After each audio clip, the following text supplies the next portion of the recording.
Selamat pagi kawan pajak semua. Kita berjumpa lagi dalam acara Bisa Pajak, bincang santai soal pajak. Kali ini udah memasuki episode kedua. Nah, kawan pajak semua, hari ini kita akan membahas tentang Peraturan Pemerintah Nomor 55 Tahun 2022 tentang penyesuaian pengaturan di bidang pajak penghasilan.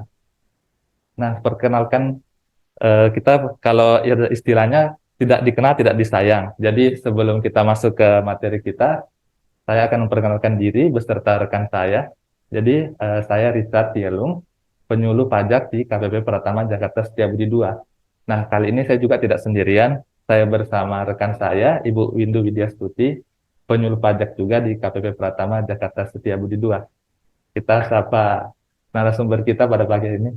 Halo Ibu, selamat pagi. Selamat pagi Mas Richard, Apa apa kabarnya kabar? Bu? Sehat, Alhamdulillah. Gimana Mas Richard, sehat-sehat juga Iya, ya? sehat Bu. Oke, jadi Hmm. kita di podcast kali ini kita akan membahas suatu peraturan yang baru keluar ya Bu di akhir Iya, tahun 2022 yang siap. kemarin. Nah, mungkin ada beberapa dari kawan pajak kita yang sudah tahu, tapi mungkin ada beberapa juga yang belum tahu apa sih PP 55 tahun 2022 itu. Nah, PP 55 tahun 2022 itu kan terdiri dari 13 bab ya Bu. Iya, betul. Nah, cuma pada kesempatan podcast kita pada pagi hari ini, kita tidak akan membahas ke 13 bab tersebut, namun Iya, kita hanya fokus ke 3 bab saja ya, Bu. baik, Ke objek penghasilan, baik. ke mengenai penyusutan juga. Mm-mm. Nah, nanti untuk ke penjelasan selanjutnya, nanti akan dijelaskan oleh Ibu ya, tentunya biar kawan pajak semua nanti mengerti apa Mm-mm. sih maksud dari tujuan diterbitkannya PP 55 tahun 2022 ini. Mungkin Baik, kita mulai dari latar belakang dulu ya, siap. Bu. Iya, jadi kan begini, latar belakang ini dimulai ketika terbitnya Undang-Undang Harmonisasi Perpajakan Mas Richard, yang nomor 7 tahun 21. 2021. Jadi di situ beberapa pasal itu menyebutkan di akhir bunyi pasalnya bahwa ketentuan lebih lanjut akan diatur dalam peraturan pemerintah. Sehingga itu Oke. salah satu latar belakang PP ini kita terbitkan. Karena di undang-undang sudah menyebutkan akan diatur lebih lanjut dengan peraturan pemerintah. Nah, ini kepastian hukumnya kita terbitkan PP 55 tahun 2022 tentang pelaksanaan turunan dari Undang-Undang Harmonisasi Peraturan Perpajakan bagian pajak penghasilan. Oke. Begitu. Jadi mungkin kawan pajak pasti bertanya-tanya, sebenarnya PP 55 tahun 2022 ini apakah sesuatu yang baru atau sesuatu yang lama ditegaskan kembali atau ada penyesuaian-penyesuaian seperti itu? Jadi dengan peraturan pemerintah nomor 55 ini adalah sebenarnya tidak seluruhnya baru. Artinya Hmm. beberapa ketentuan dalam undang-undang ini masih mengacu peraturan pemerintah yang lama. Namun dalam PP ini ada beberapa hal yang memang ada yang benar-benar baru, ada juga yang lama, tapi sebagian yang ada diperbarui gitu. Oke, jadi kesimpulannya yang sudah jelaskan oleh Ibu Windu tadi, peraturan pemerintah nomor 55 ini tahun 2022 tidak sepenuhnya merupakan suatu hal yang baru ya. Iya. Jadi Jadi sebagian ada yang ketentuan lama, sebagian memang ada yang benar-benar baru, sebagian lagi ada yang lama kemudian diperbarui sedikit. oke. Nah, tanpa berbasa-basi, mungkin kita masuk ke topik pembahasan kita ya, untuk yang fokus kita pada podcast kali ini. Mungkin kita mulai dulu dari objek pajak penghasilan kali ya, Bu. Iya.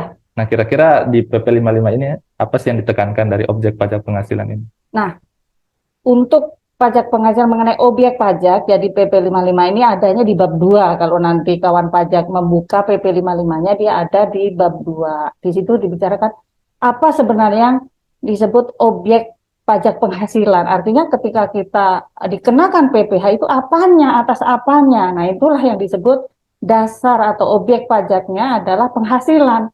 Penghasilan itu pengertiannya adalah setiap tambahan kemampuan ekonomis, Mas Icat. Baik diperoleh dari dalam negeri maupun dari luar negeri yang diterima oleh wajib pajak dengan nama dan bentuk apapun, dengan nama dan bentuk apapun yang dapat digunakan, satu dikonsumsi. Artinya kita punya tambahan ekonomi harus kita pakai, itu namanya dikonsumsi. Yang kedua bisa untuk kita pakai menambah kekayaan. Maka ketika masuk kriteria itu, maka itulah yang menjadi dasar pengenaan pajak penghasilan ini. Nah, di dalam PP 55 ini sebenarnya untuk istilah penghasilan itu tidak ada updatean yang baru yang masih Cat. Cuma nanti di dalamnya ada beberapa ketentuan terkait dengan objek pajak ini yang diatur agak baru gitu. Nanti mungkin bisa kita bahas lebih.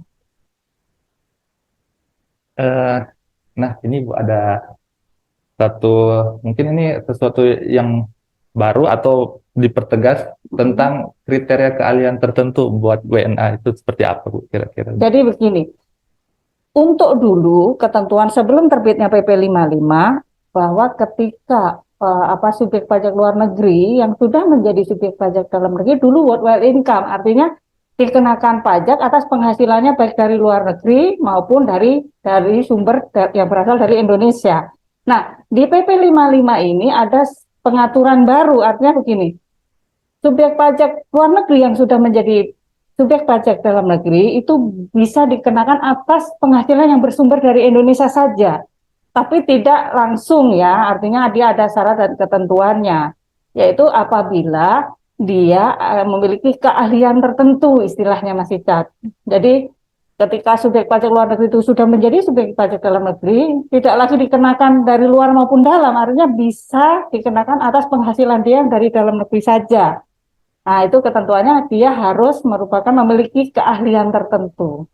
Nah, keahlian tertentu ini kalau saya mempelajarinya saya bagi dua, yaitu secara subjek. Artinya ketika subjek pajak luar negeri itu berprofesi atau menduduki pos jabatan tertentu secara subjektifnya. Nah, pos jabatan tertentu ini diatur oleh Kementerian Tenaga Kerja. Nah, kemudian atau yang kedua, subjek pajak luar negeri ini adalah seorang peneliti. Nah, seorang peneliti, syarat subjektifnya. Syarat objektifnya adalah ketika dia memiliki keahlian tertentu, yaitu di bidang ilmu pengetahuan, di bidang teknologi, dan di bidang matematika. Disebut ahlinya gimana? Disebut ahli ketika dia memiliki sertifikat yang dikeluarkan oleh lembaga yang memang dibuat untuk mengeluarkan sertifikat keahlian itu. Kedua, dia disebut ahli ketika dia memiliki ijazah terkait dengan keahlian tadi. Kemudian yang ketiga, dia sudah 5 tahun minimal memiliki pengalaman di bidang ilmu pengetahuan, teknologi maupun matematika tersebut. Nah, kemudian syarat juga dia dikatakan memiliki tenaga ahli ini harus nanti di akhirnya dia harus ada alih informasi atau alih pengetahuan ke Indonesia. Iya, artinya dari luar kan dia membawa keahliannya, dia bisa mendapat fasilitas ini ketika nanti dia ada alih informasi atau alih pengetahuan dari luar negeri itu ke Indonesia. Jadi istilahnya kita kasih fasilitas yang merupakan keuntungan bagi orang tersebut, tapi timbal baliknya adalah dia harus memberikan transfer knowledge kepada Indonesia. Betul, dan ini tidak berlaku selamanya. Misalnya dia di Indonesia ini sejak ditetapkan sebagai subjek pajak dalam negerinya tahun ini gitu ya, 2023 ini hanya berlaku 4 tahun saja. Dia hanya menghitung penghasilannya dari yang bersumber Indonesia saja. Kalau melewati 4 tahun dia masih Indonesia ya dikenakan atas worldwide income tadi, baik dari luar negeri maupun dalam negeri. Jadi ini berlaku fasilitas untuk dikenakan atas sumber dalam negeri ini hanya 4 tahun.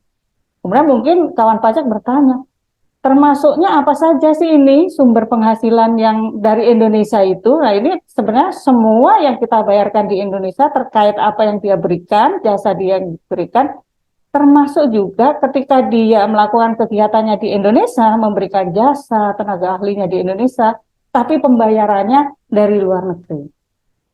Artinya ketika performnya di Indonesia, penghasilannya dari luar negeri itu termasuk dihitung sebagai penghasilan yang bersumber dari Indonesia. Sehingga ketika nanti dia memenuhi persyaratan tadi, yaitu dia memiliki keahlian tertentu tadi, dia bisa hanya dikenakan yang atas penghasilan dari Indonesia saja. Mungkin pertanyaan berikut yang muncul, kira-kira apakah sudah diatur tata cara pengajuan atau cara memanfaatkan fasilitasnya Nah, di PP 55 ini khususnya? iya, kalau di PP 55 ini hanya mengatur ketentuan umumnya itu tadi, mana apa yang disebut keahlian, kemudian syarat-syaratnya apa, periodenya berapa lama dia bisa memperoleh fasilitas itu, tapi secara teknis, bagaimana surat pengajuannya, bagaimana kita memprosesnya, itu ada di Peraturan Menteri Keuangan nomor 18 tahun 2012. Ya, jadi sebenarnya sudah diatur ya? Iya, Sudah diatur. kebetulan memang kebetulan juga hal yang langka terjadi, memang PMK ini terbit lebih dahulu daripada peraturan pemerintahnya, tapi nggak apa-apa masih ini. Oke. Nah, kita sudah bahas tadi tentang kriteria keahlian tertentu bagi WNA ya. Iya, Sekarang kita mungkin beralih ke topik lain juga yang dibahas dalam PP 55 tahun 2022 ini, yaitu mengenai penyesuaian terkait biaya yang dapat dikurangkan dari penghasilan bruto. Kira-kira yang terdampak apa sih yang diatur di PP 55 ya iya. tahun 2022 ini? Jadi secara garis besar pengurangan penghasilan bruto ya istilah kita dalam akuntansi kita sebutnya begitu, itu sebagian besarnya masih pakai ketentuan yang lama. Jadi sehingga eh, yang lama dan yang baru ini menggabung di PP 55 ini. Cuman ketentuan baru yang perlu kita cermati di PP 55 ini ada 3 Mas Icat, yaitu terkait dengan biaya promosi dan penjualan, kemudian kedua mengenai piutang yang nyata-nyata tidak dapat ditagih, kemudian yang ketiga mengenai pemumpukan cadangan, dana cadangan. Nanti kan kita bahas satu-satu. Oke. Eh, jadi kita mungkin mulai dari yang piutang terlebih dahulu ya, Bu.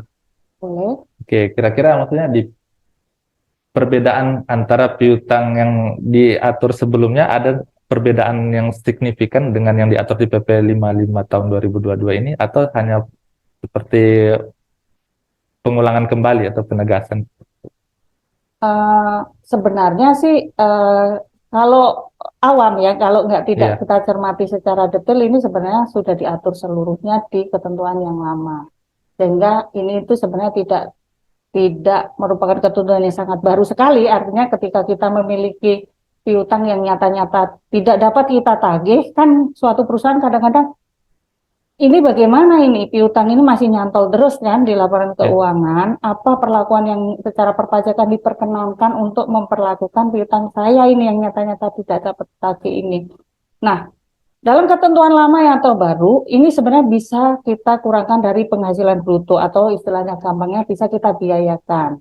Cuman ada beberapa ketentuan pokok yang harus bisa kita penuhi supaya itu bisa dijadikan pengurang dari penghasilan bruto. Yang pertama adalah ketika piutang yang nyata-nyata tidak dapat kita tagih ini sudah kita masukkan sebagai biaya di laporan keuangan komersil, Mas Richard. Jadi syaratnya ini sudah masuk dulu di laporan keuangan sudah kita biayakan. Kemudian yang kedua, kita harus membuat daftar mana-mana piutang yang nyata-nyata tidak dapat kita tagih ini, kemudian kita laporkan ke Direktorat Jenderal Pajak.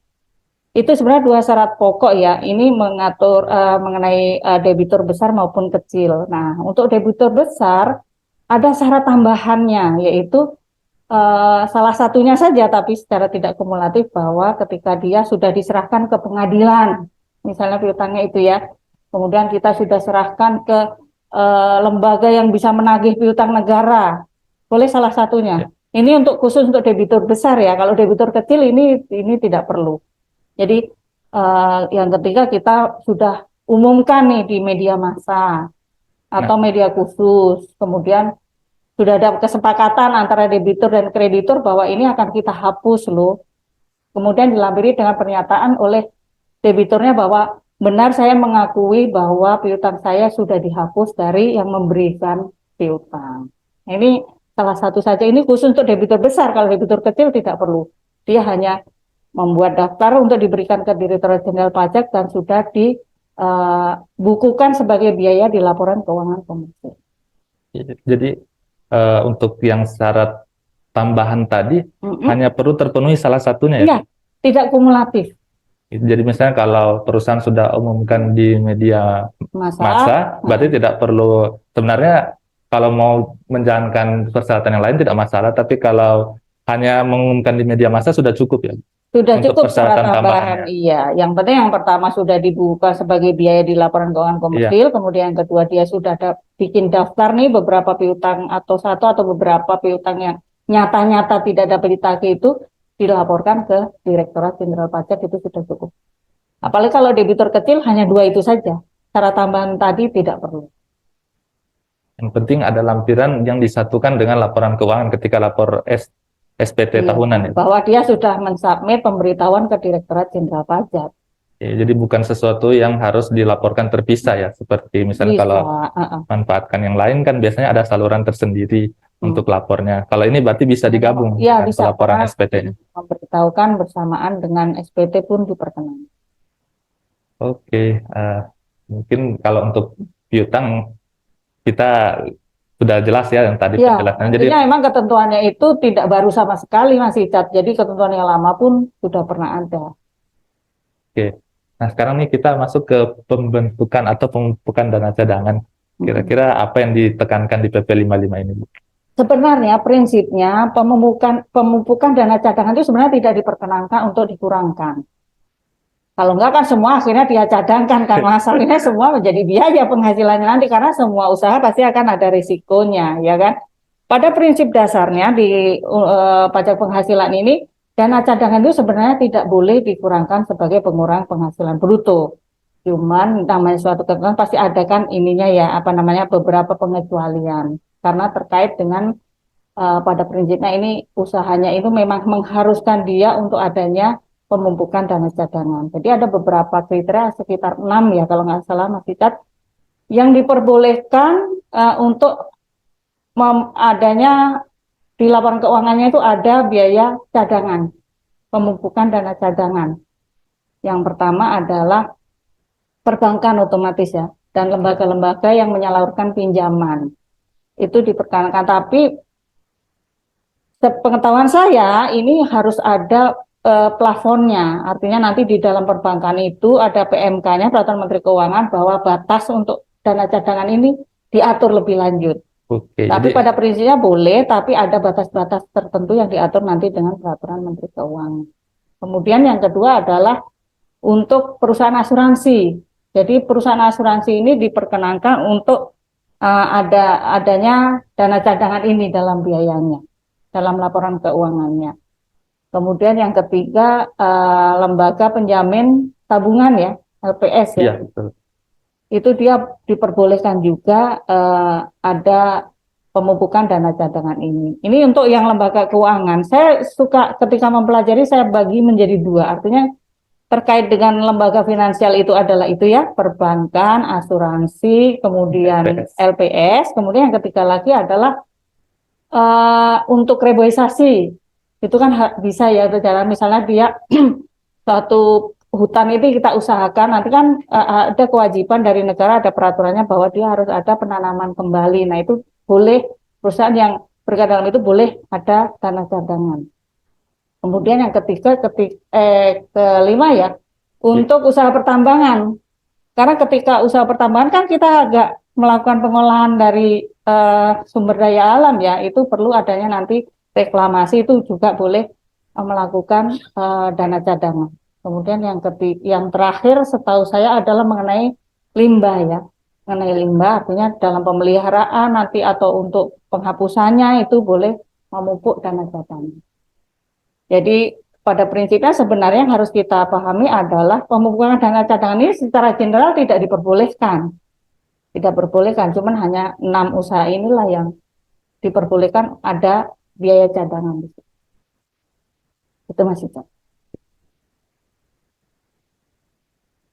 Kemudian yang satu lagi yang dibahas di PP 55 mungkin kita agak selip yaitu mengenai promosi dan penjualan. Cut dulu, Cak. Cut, cut, cut. Takut ini bunyi lagi. Lupa tadi. Nggak apa-apa, nanti kan tinggal disambung. Pakai mode ini, Silent. silent.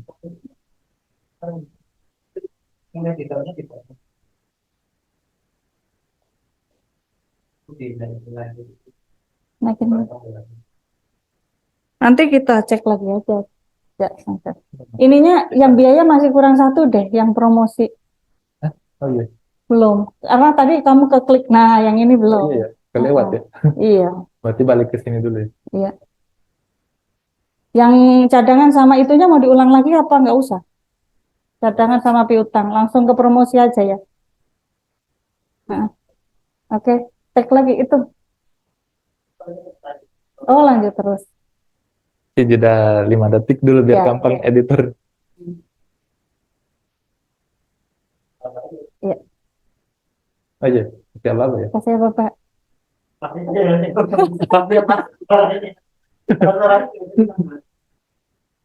Oke oke.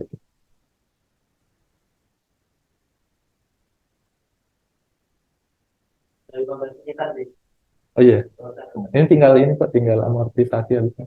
Pengesutan habis itu selesai. Tinggal promosi dulu. Oke, itu Cat. Itu. 3, 2, 1. Oke, nah, kita lanjut lagi, Bu. Baik. Tadi kan ada dari pengaturan tentang biaya yang dapat dikurangkan, kan tadi kita sudah bahas tentang piutang yang tidak dapat ditagih, terus ada dana cadangan. Nah, mungkin ada satu yang belum sempat dibahas tentang eh, ini, Bu, biaya promosi dan penjualan. Ya. Kira-kira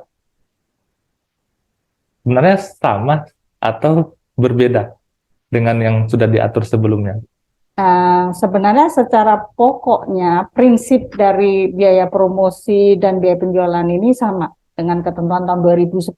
Kalau nggak salah dia sudah ada Peraturan Menteri Keuangan nomor 2 tahun 2010 itu mengatur bagaimana sih supaya biaya promosi saya, biaya penjualan saya itu bisa kita kurangkan dari penghasilan bruto. Ya. Kalau mungkin di swasta ada istilah biaya entertainment, Iya, masuk betul. ya di situ. Masuk promosi, entertainment, dan penjualan itu masuknya sebenarnya biaya penjualan. Namun ada beberapa yang harus kita atur supaya tidak kebablasan.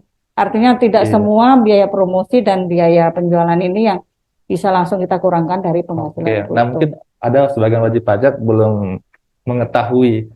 Mungkin ketika mereka melaporkan SPD terus dihimbau oleh AR mereka ada koreksi fiskal. Nah, kira-kira penyebab ketika mereka melaporkan biaya promosi sehingga dikoreksi oleh AR mereka dianggap itu sebenarnya tidak berhak untuk dibiayakan, kira-kira apa, Bu? Yang pertama adalah terkait dengan ketika kita melaporkan itu menjadi salah satu syarat kelengkapan SPT, yaitu dia harus membuat daftar nominatif. Artinya ketika kita ada biaya promosi, biaya penjualan yang akan kita kurangkan dari penghasilan bruto, maka di SPT itu kita harus melampirkan daftar nominatifnya. Nah, daftar nominatif ini bentuknya ada di PMK nomor 2 tahun 2010. Artinya apa-apa saja item-item apa saja yang harus kita cantumkan dalam daftar nominatif tersebut. Karena ini terkait dengan persyaratannya Mas Icat. Supaya kita bisa ngecek nih, apakah dia benar-benar bisa untuk mempertahankan dan menaikkan penjualan. Kemudian apakah jumlah yang kita keluarkan untuk biaya promosi dan biaya penjualan ini sudah wajar atau tidak. Kemudian apakah ini sudah sesuai dengan adat penjual-penjual atau pedagang-pedagang yang berkelakuan baik atau tidak. Itu harus kita lihat dari daftar nominatif yang dia bikin. Ya, itu makanya ketika dia tidak melampirkan, ya serta-merta harus kita mintakan kelengkapan. Kalau tidak dilengkapi, ya menjadi suatu koreksi. Nah, mungkin ada pertanyaan yang paling banyak masuk.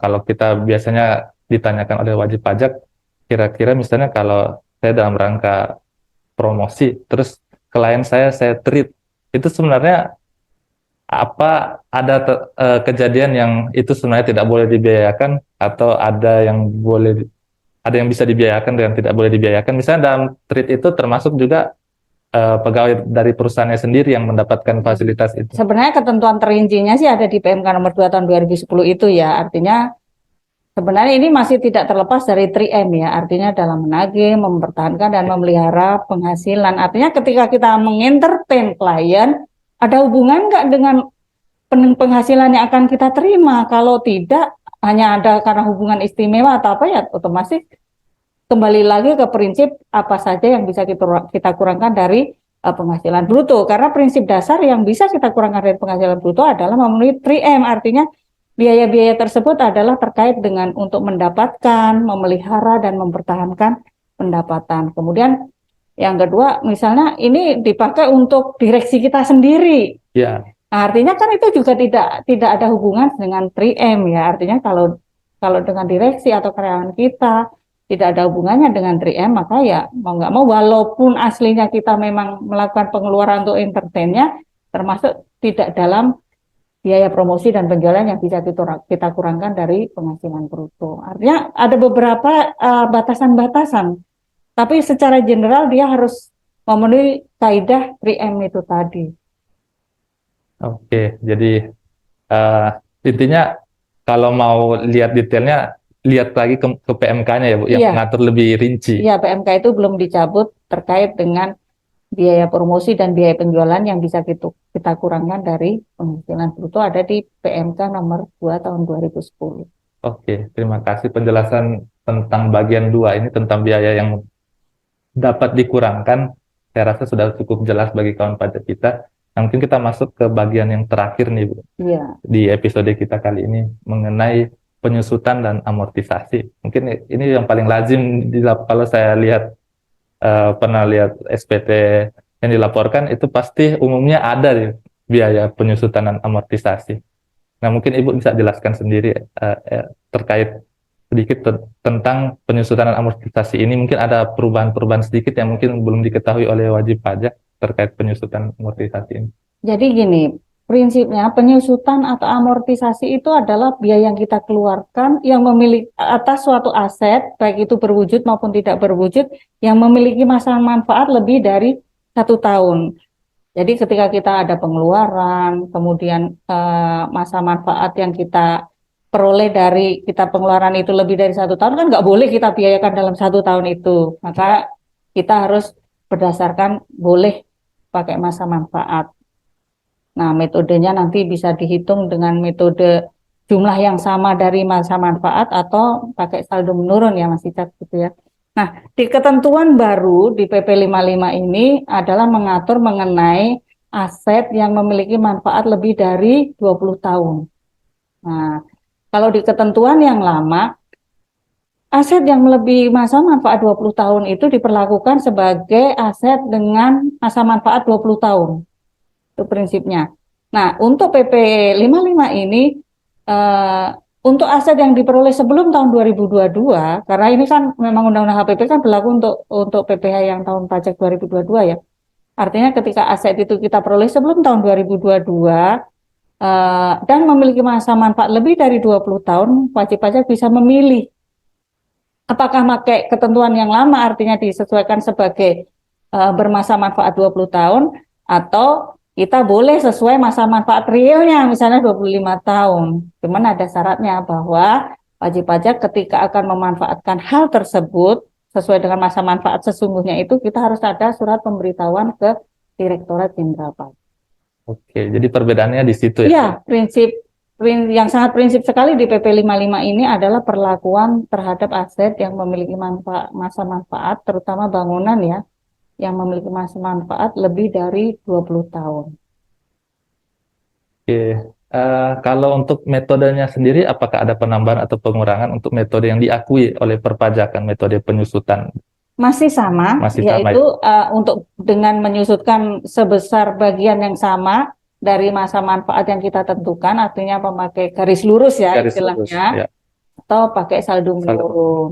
Jadi hanya Masih- dua ya, Bu? Iya, hanya dua saja. Prinsip penyusutan banyak secara komersil, tapi kalau secara perpajakan kita mengakui dua metode itu, yaitu metode penyusutan secara garis lurus dan saldo menurun. Nah, syarat yang kedua dia harus secara konsisten ya. Konsisten. Iya. Jadi bisa berarti ada peralihan, misalnya tahun ini pakai garis lurus, tahun depan mungkin ada kebijakan perusahaan mau beralih ke saldo menurun. Apakah diperkenankan untuk beralih? Secara ketentuan ada ketentuan yang mengatur boleh, tapi harus memberitahukan dan ada memperoleh izin ya Mas Ica. Tapi asas konsisten, kalau kita nggak pakai babi ibu artinya kita nggak ada pemberitahuan, nggak boleh. Hari ini kita menguntungkan kalau pakai garis lurus, besok menguntungkan pakai saldo menurun, nggak boleh. Artinya nanti harus ada konsistensi dalam melakukan metode penyusutan ini. Misal dia mau milih garis lurus ya garis lurus, Nanti misalnya milih saldo menurun ya saldo menurun. Nanti kalau mau ada perubahan dia harus izin dulu apakah diperkenakan atau tidak oleh Direktur Jenderal Pajak. Oke. Eh, jadi kita pada episode kali ini sudah membahas 3 bagian ya Bu di PP Iya, 55 tahun 2022 ini. Yang pertama tadi tentang objek objek pajak pajak penghasilan. penghasilan. Kemudian yang kedua tadi tentang biaya yang dapat dikurangkan. Beberapa ketentuan terbaru mengenai biaya-biaya yang bisa dikurangkan dari penghasilan bruto. Iya, Bu. Kemudian Dan yang yang terakhir tentang penyusutan dan amortisasi yang baru kita bahas bersama.